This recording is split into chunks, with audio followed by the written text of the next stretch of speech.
Olá pessoal, muito bem-vindos ao Reflexões Espíritas deste sábado, 29 de outubro de 2022.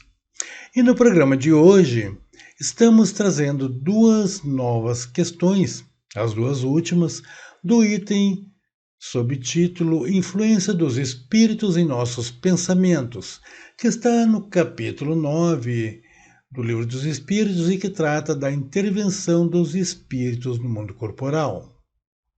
Aproveitamos para pedir que se inscreva em nosso canal, dê o seu like aí, compartilhe para que nossas mensagens cheguem a muito mais pessoas. Então, fique conosco, pois voltamos em seguida.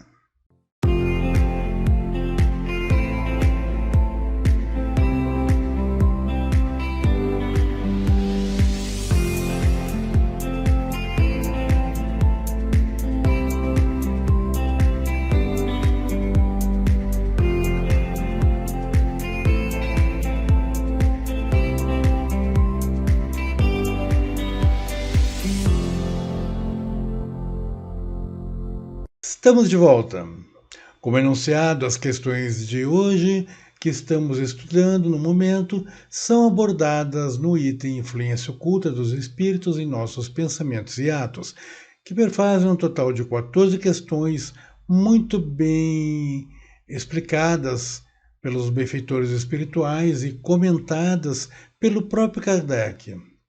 No programa de hoje, que será bem mais breve que os anteriores, trataremos então das duas últimas questões do subitem referido, que são as questões 471 e 472. No próximo programa, elegeremos novo conteúdo para estudo. Então vamos às questões de hoje. Na questão 471, Kardec interroga os benfeitores. Quando experimentamos uma sensação de angústia, de ansiedade indefinível ou de íntima satisfação, sem que lhe conheçamos a causa, devemos atribuí-la unicamente a uma disposição física? Então percebam que interessante essa questão, né? Quem de nós já não teve esta sensação subitamente assim, começar a ter uma sensação de alegria, de felicidade, ou então um sentimento de angústia, de temor, e normalmente atribuímos a isso a um pressentimento, acabamos dizendo que algo deve acontecer, de repente me vem um temor, uma incerteza, acho que algo vai acontecer. Bem interessante isso. E como eu disse também, poderemos ter um certo frenesi, uma sensação assim de tão boa, de prazer, um prazer indefinível, um sentimento de satisfação muito grande, de felicidade, alegria, e foi súbito, uma mudança súbita de humor, sem que saibamos explicar, e muitas vezes até perceptível pelas outras pessoas, né?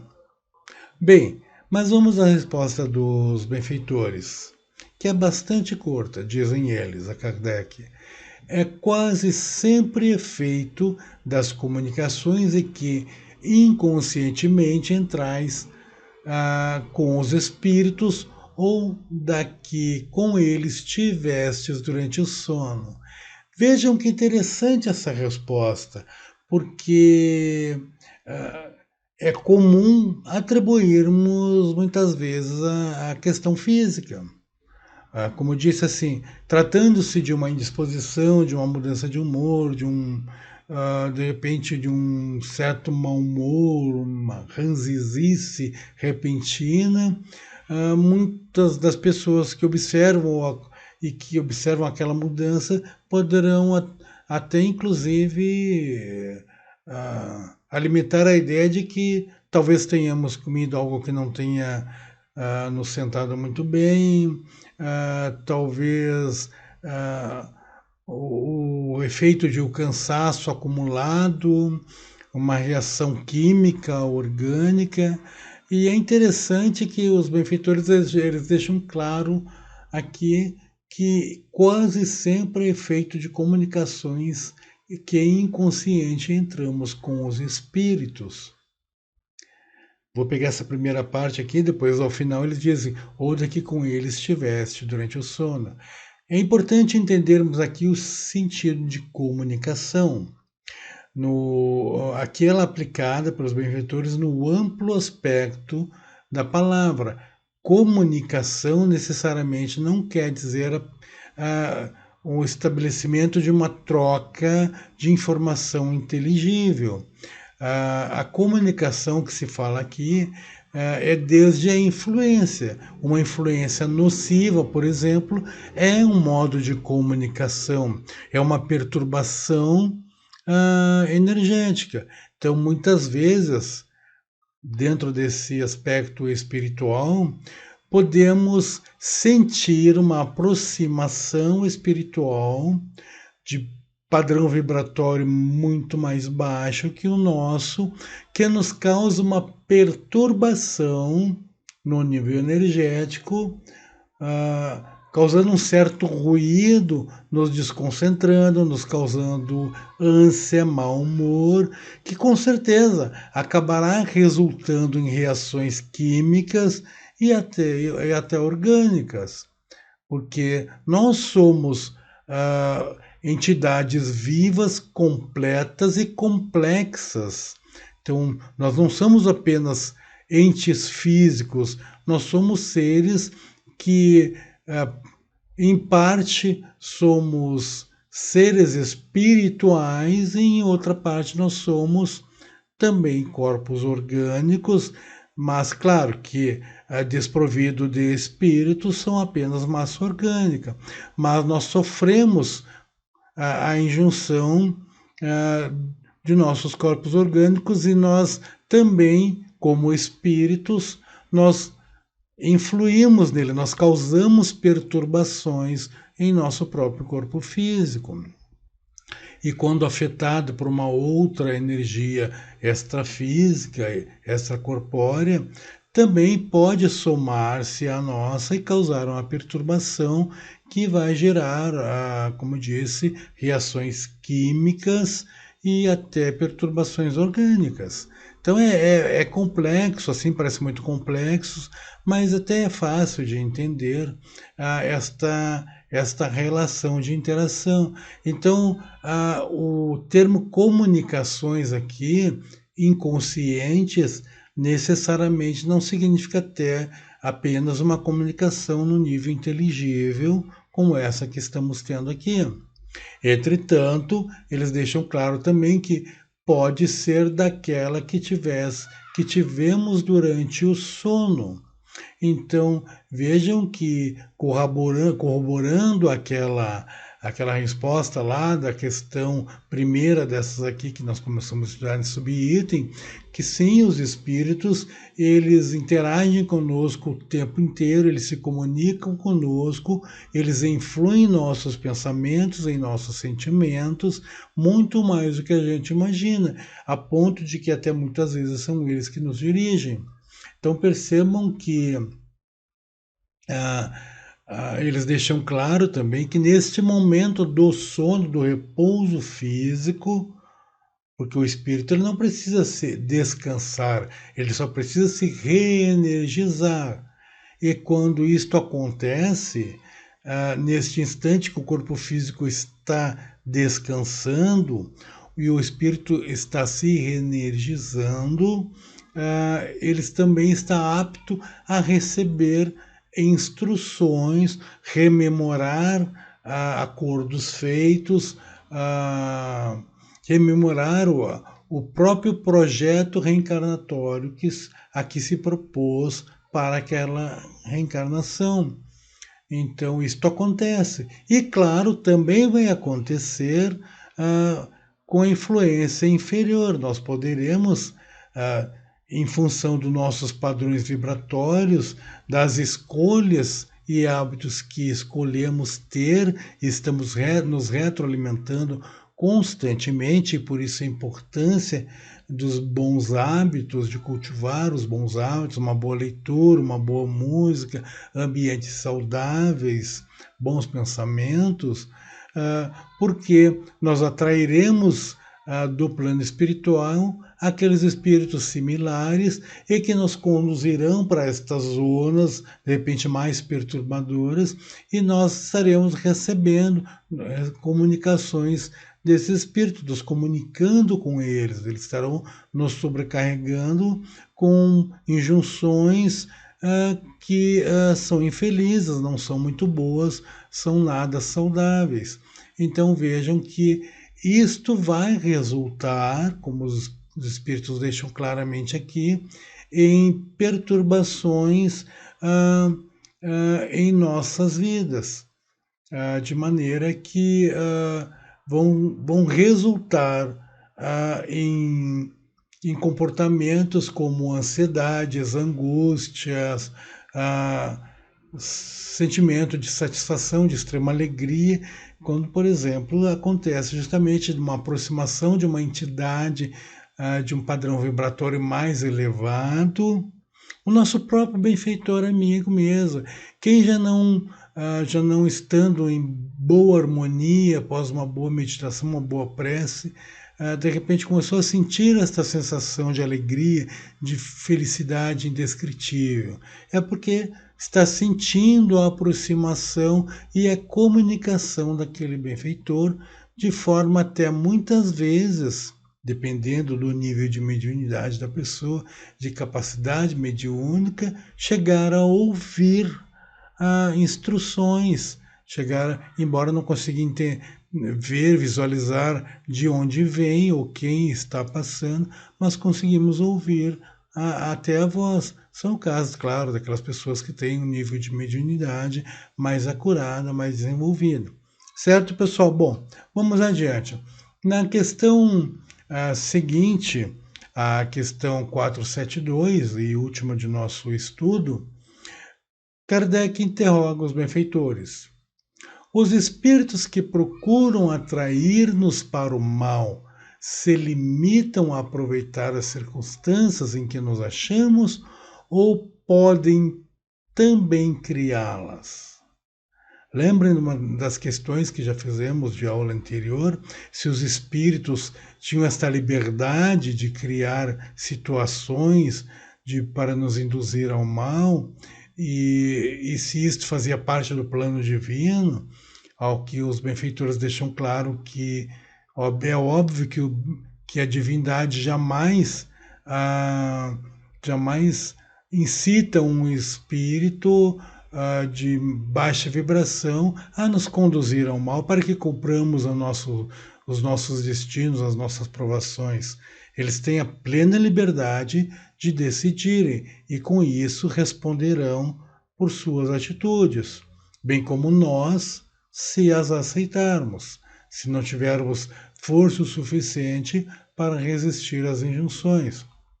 Bom, mas voltando a essa questão aqui, os benfeitores eles deixam claro o seguinte: aproveitam as circunstâncias ocorrentes. Então eles aproveitam tudo que está no nosso meio ali, em que estamos vivendo, interagindo, mas também costumam criá-las, impelindo-vos, sem que disso vos deis conta, para aquilo que cobiçais. Então vejam que eles podem criar situações que estão fora daquele nosso ambiente ali costumeiro, de maneira a nos impelir em direção àquilo que a gente cobiça. Que curioso, né? Faz até que a gente rompa aquela nossa situação de conforto, porque nós cobiçamos algo que está além daquela nossa região de conforto. Então, esses espíritos eles podem, inclusive, nos incitar a romper a nossa própria zona de conforto, porque cobiçamos alguma coisa a fim de satisfazer aquela cobiça. E aí eles exemplificam o seguinte, assim, por exemplo, encontra um homem no seu caminho certa quantia. Não penses tenha sido os espíritos que a trouxeram para ali, mas eles podem inspirar o homem a ideia de tomar aquela direção e sugerir-lhe depois a de se apoderar da importância achada. Entretanto, outros lhe sugerem a de restituir o dinheiro ao seu legítimo dono, ou mesmo se dá com relação a todas as demais tentações. Vejam que interessante essa situação. Quem já não viveu conflitos desse tipo? De ter que tomar uma decisão entre, de repente, algo que encontrou, ou um valor, alguma coisa, e que, de repente, decidir devolver, ficar assim, ficar com o que encontrou. São N situações, apenas ilustrei aqui uma situação. Mas até me lembrei agora, enquanto falava dessa questão, de um seriado que dava algumas décadas na televisão, em que eram casos especiais, alguma coisa assim, e que num determinado tempo, que era aquele momento da tomada de decisão, a programação parava e aí vinha o apresentador e colocava um questionamento para que as pessoas votassem se a pessoa deveria tomar aquela decisão ou outra.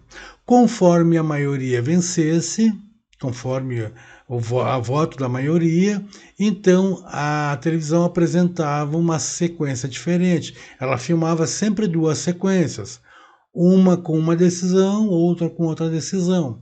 Conforme a votação do público, eles colocavam aquela que venceu. E aí me ocorreu de lembrar justamente aquela situação da pessoa, de um motorista de táxi, que vivia em condições dificílimas, paupérrimas, trabalhava muitas horas, sonhava com uma vida melhor, sonhava com enriquecimento, com ter condições de realizar todos os seus desejos, de ter conforto o máximo possível. E aí acontece de um dia, uma noite, ele termina o expediente, ao encostar o carro na garagem, fazer uma última revisão, lá encontra no banco traseiro uma maleta que ele examina e percebe cheia de dinheiros.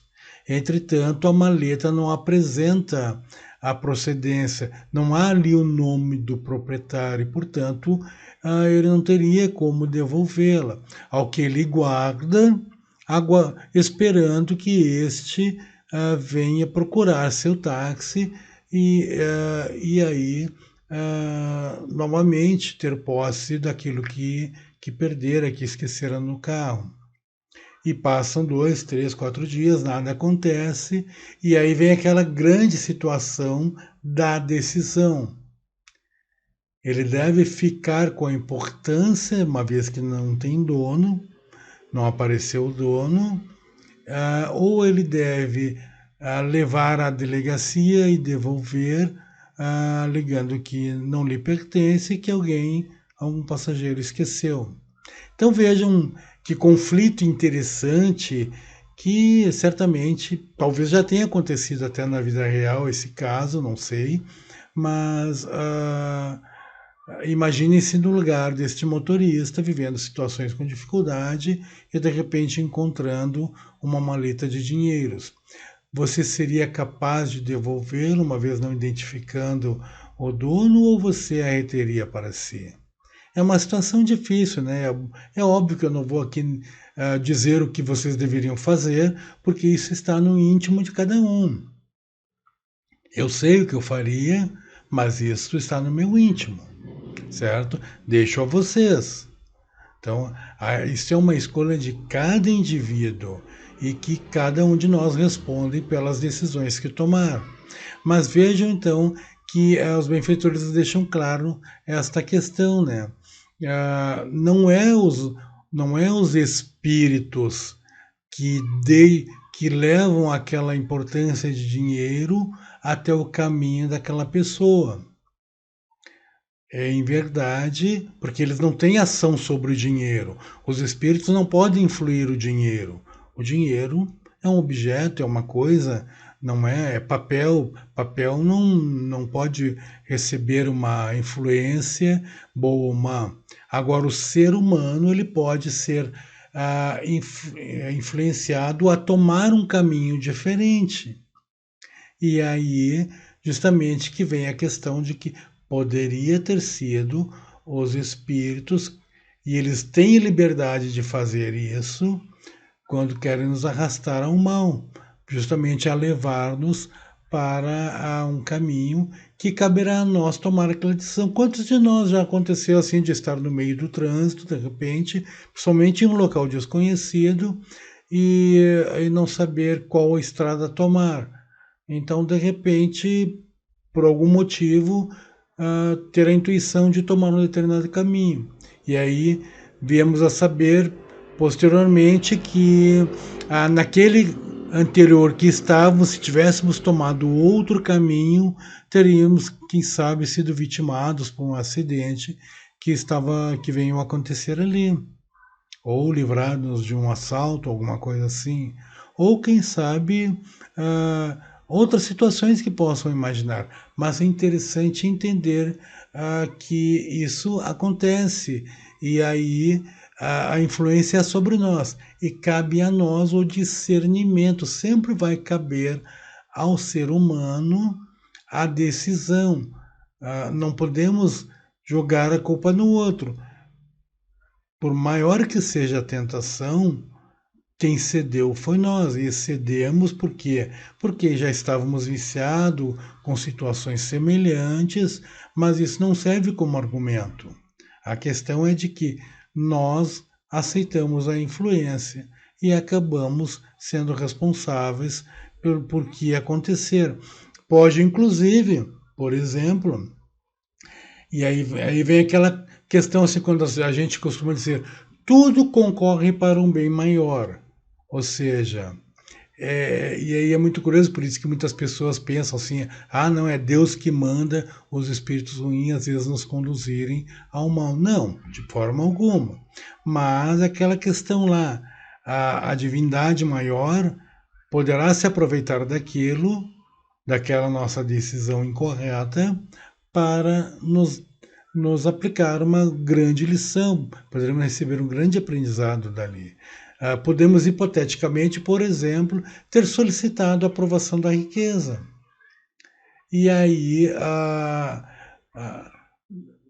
esse espírito esse espírito mais desordeiro do mal, que quer nos conduzir ao mal, nos inspira sim, mas ele não está sabendo e nem tem ideia de que de repente aquela prova que ele vai nos meter ali, né, de provar a nossa a nossa forma correta de ser, a nossa idoneidade moral, ele não sabe que de repente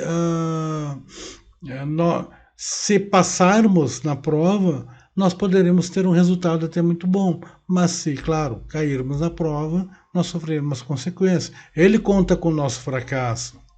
E sequer imagina que nós podemos vencer, porque eles nos conhecem muito bem. Mas supomos hipoteticamente que vencemos, então o que vem adiante pode ser muito bom. Isso que eu quero dizer aqui é que imaginemos que, de repente, diante de uma situação dessas, nós, vivendo aquela situação ali do personagem, do nosso motorista hipotético, ele resista àquelas injunções de ficar com dinheiro para si, leve à delegacia e entregue. Por ele ter sido correto, inclusive, de repente, o dono daquela importância venha a ser encontrado e aquela importância venha lhe auxiliar, porque poderia ter sido um empréstimo que vai lhe resolver a vida, vai lhe auxiliar a reerguer sua empresa, e aí você simplesmente entregou porque não era sua. Talvez este ato poderá resultar na abertura de uma porta para um convite de uma mudança de emprego que vai lhe gerar depois situações onde a sua competência e idoneidade moral lhe alçará a posições dentro da empresa que gradualmente vão lhe levar à riqueza. E aí sim será a sua prova da riqueza, porque aí você terá a riqueza e terá que administrá-la, terá a riqueza obtida corretamente, honestamente, então você terá que administrá-la, porque não basta ter a riqueza ela tem um propósito. Na, na, na, na doutrina espírita a gente estuda bem isso. Aquele que nasce rico ou que conquista a riqueza, isso ocorre também por o espírito ter pedido aquela prova da riqueza, mas o propósito é muito maior. É de fazer com que essa riqueza sirva a propósitos superiores, por exemplo, você criar uma empresa, gerar empregos, auxiliar pessoas, então, sabe, gerar coisas que sejam positivas com esse recurso que você obteve, certo? É bem fácil de entender aqui, mas é interessante, né? É uma questão que merece ser bem estudada, debatida em grupos de estudo, porque, como disse, quem de nós já não viveu conflitos de situações similares e que tivemos que colocar à prova o nosso senso moral, o nosso dever, senso de dever, de justiça, mesmo achando que aquilo seria muito benéfico, mas não era próprio nosso, não foi oferido com o nosso esforço. Certo, pessoal? Bom, por hoje ficamos por aqui, grato pela companhia. Mais uma vez pedimos que, se gostaram, inscrevam-se no nosso canal, dê o seu joinha, porque assim o YouTube coloca nossos vídeos em evidência, dando-lhes maior alcance e outras pessoas podem se beneficiar dele. Deixe seus comentários aí embaixo e compartilhe nossos vídeos. E se ainda não se inscreveu, se inscrevam, tá? Então, venham fazer parte desta família, que todos os sábados temos novas questões do Livro dos Espíritos para discutir, ok? Até o próximo sábado e um grande abraço.